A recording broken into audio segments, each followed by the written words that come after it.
Okay, welcome to the meatiest section of our training. This is where we're going to go through a lot of the features on the KPIs tab specifically. A lot of this is going to apply to all the other tabs because they are usually a subset of the amount of things that are on the KPIs tab. So this one has the most. We're going to walk through all of the core patterns. I certainly won't hit all the features in here, but I want to go through the sections that you'll see, and I want to go through all of the pieces that are available here. So let's talk about each one of those things, core patterns that you see. In the last section, we talked about the first core pattern here, and that is the X column. And that is where you're going to decide what things you're actually working on when you click on the tools over here on the right. That's the first core pattern there. There's many others that I'll go along through here as well. Now, the second core pattern is that on each one of these tabs, every line is one of those objects. So in this case, line 5 is a KPI because I'm on the KPIs tab. And column C, every column is an attribute of it. That's the second core pattern. The third core pattern is that almost every one of these attributes that you see in here is optional. So in this set of examples out here, you'll see a lot of blank things. I don't have to have a display order. I don't have to have a description. I don't have to have all the limits filled out. I don't have to have any of these things to have an object exist. So that's the next core pattern. And then there's various types of attributes. So I mentioned that most of them are optional. That's one type. The second type of attribute is the required attributes. And really there's only one of those that really needs to exist, and that's the name. Okay, so it has to have some form of a name to really exist in the system. So let's create a new one just to give it a name here. I'm going to call it training. Okay, so all I've done is say I want to affect this one and that it's called training.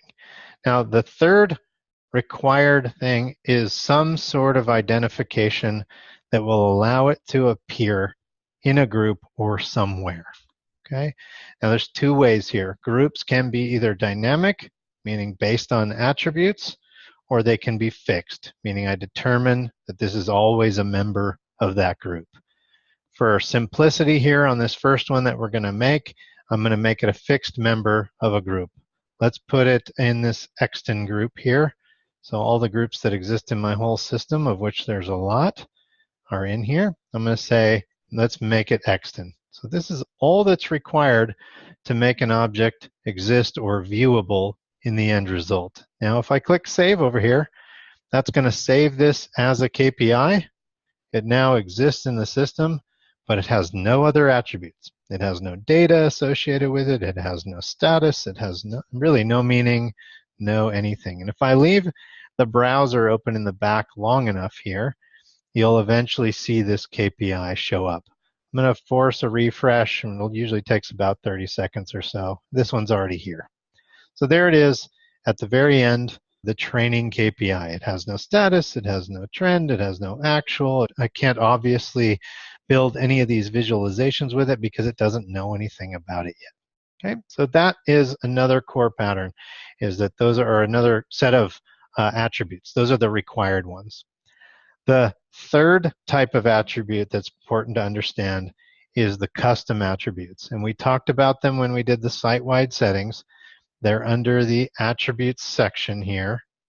And in this case, there's a whole bunch of them. And each time you add a new attribute on every object type, it's going to add a set of columns. And they're just right here after the main limits. So you can see right here, starting with column AA, region name, interconnect, plant name, unit name, etc. The reason that these have things in them, or what the benefit of these being decorated, is that they don't necessarily need to have a group name to exist in those groups, because those groups are defined by attributes. So in my case, my brand new one, it's not decorated with anything yet, so I needed to give it a fixed home just so I can see it there.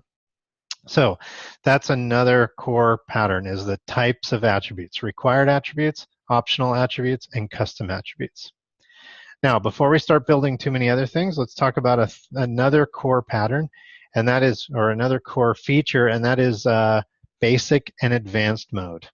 So if I look here, I'm in advanced mode by default, and you can see that I have a lot of columns and a lot of information that I could be working with here. And that's really more for an advanced user or somebody who really knows what they're doing or wants to take advantage of some certain things. If you're brand new to the designer and you just want to set up a handful of basic KPIs with just the core information, go over to the toolbar here and click on this basic versus advanced mode. And when you turn on basic mode, then you'll see it limits the columns to just some of those ones that we assume are the basic things. What's its name, display order, description, what group does it belong to, what's its minimum and maximum over here, what's its low and high limit, what's its target, what's its actual, and where to get the actual data, the data source for the actual.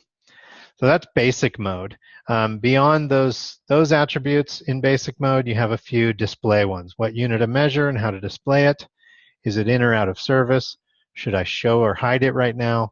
And where is it physically located for geolocation purposes? So again, those are some simple things if you want to clean up the user experience. And really all it's doing is hiding the columns.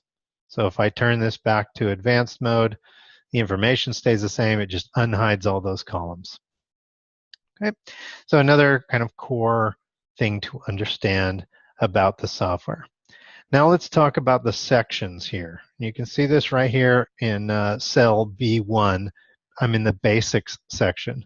This is where I would do things like the name and description, the grouping, the limits, and the custom attributes. So that takes me all the way over here to really all the way to offset. And then the custom attributes start, but we consider those still part of the basics. Okay. The next section is where it turns blue as I go across. And that's user experience things.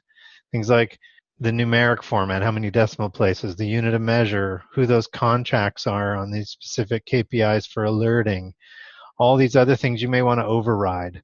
Like I want to force its status to be something that the data says it isn't, or is it in service, or should it be shown or hidden, things like that. So lots of different things you can override. What type of pens and on the trends do you want to see, steps or interpolated pens?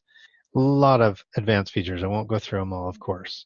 Once you're past the user experience section, then you see this specialized section called SPC, or Statistical Process Control. This is a set of rules and other things you can set up for a specific type of KPI that will tell you whether it's in or out of control. And all the settings for that are under the SPC section. If I go a little bit further, I'm going to get to the extended section. And the extended section has a few different pieces to it. One is things like adding the info column and links and other options to a KPI, and how to format those links and some behaviors that might happen when people click on certain things. The second half of the extended section deals with parameters, and we'll spend a little bit of time on those a little bit further on to show you how those work. Okay, and then the very last thing in the layout here is what we call the access group list, or what we often refer to as just AGL. And this is where, if you're going to use object level security, it's the place you define who does or doesn't have access to this particular object. So you can see a lot of the objects in here everybody has access to. Some of them only the domain admins have access to, and some of them it's not specified. Now, as I showed you earlier in the course, on this demo system, object level security is turned off. So it doesn't matter whether I have something in here or not. But if I turned on object level security, a few of these KPIs have nothing defined. Those would disappear from the user experience on the front end. They'd still be here in the designer, but you wouldn't see them on the front because nobody has access to them. So you at least need to specify that everybody does, or limit it to a certain group. The last thing you'll see, and you'll see this throughout the Visual KPI Designer, and it's not really necessary for you to understand it, but we have a unique identifier, or what's called a global unique identifier, or GUID, on every single object in our system. Okay, and that's just shown here, but you don't need to really worry about it. Okay, so that takes us through a few of those, or all the sections in there. And let me show you a few other core patterns before we move on to the next section of the training. So we talked about every line's an object and every column is an attribute. Well, there's a couple of patterns here that you're going to see repeated all over the place. And one of the most important ones to understand is what we call a column interface pair. And you'll see it here, min and min interface, low and low interface, low, low and low, low interface, etc. The most obvious one of these is actual and actual interface. Okay, this is where you're going to go get data from a data source. And even though the pair exists, it doesn't mean you have to get data from a data source. It just means that's one of the places where you can. And always under the interface column, you're going to see a list of all interfaces that are set up for your particular system. So on this demo system, you can see I have about 10 interfaces. I've got a OSI SubPy system. I've got a couple of SQL databases. I've got a couple of Excel spreadsheets. I've got some Amazon CloudWatch links. I've got an AF server from OSI Soft. So I've got multiple places I can go get data if I choose to. I've also got a manual data interface, which is in by default. Hey, we're going to talk about how that works here in a second, but it's important to understand this pairing, because it's obvious when you say the actual, I should go get this from this data source. So this is a tag in a historian. This is a identifier in a SQL database, or I might put multiple in there if I have a parameterized interface. If you want to learn more about how interfaces work, we have a separate training course for that. I can do calculations, I can do all kinds of fun stuff, but this pairing is a core pattern. So obviously when I want to get the actual, if I say go get me phase from this pi system, that it's going to go get phase. And actual is a really easy one to understand. Same with targets or limits or the things. I want them dynamic and I want them to come from a data source. Where it's not so obvious is when you want to get answers to things from a data source that's not just, hey, what's the temperature outside? Or how fast is that machine going? Or how much revenue did I make last week? You'll see this pairing throughout the entire designer. You'll see it in lots of places, like status and status interface, or in service interface, or show interface. Now you'll see here, these are all optional. So show could be as simple as saying true or false. Do I want to show this KPI to my end users right now? Or you can make it more sophisticated. Here's one where somebody has written a calculation that says, hey, only show this KPI during certain hours of the day. But what I was really there to show you is this interface column. You could also set up a situation that says, go out to a data source, and when it returns a 1 or a 0, or when it returns the right answer to me, then show the KPI. When it doesn't return the right answer, hide that KPI. This is another way you can dynamically change what happens for your end users based on what your data is telling you. Another probably more obvious example here, if I scroll a little bit farther to the right, is geolocation, latitude and longitude. So here I have an example of just pasting the latitude and longitude right from Google Maps or any other mapping tool right in here. And by saving this, then that object is immediately available on maps, right? Dynamic. But what if I was wanting to monitor a truck or a train or a ship or a plane or something that moves? If I have a data source somewhere that is tracking its current location, like its transponder information, then rather than putting the fixed latitude and longitude in here, I might say, go get something like truck 1 latitude and go get it from this data source. And go get truck 1 longitude from this data source. And then if I save that, and if that was a valid thing, which is probably not, then it's going to be reading the current location of those machines or those assets or whatever your data is, and those objects will move on the map.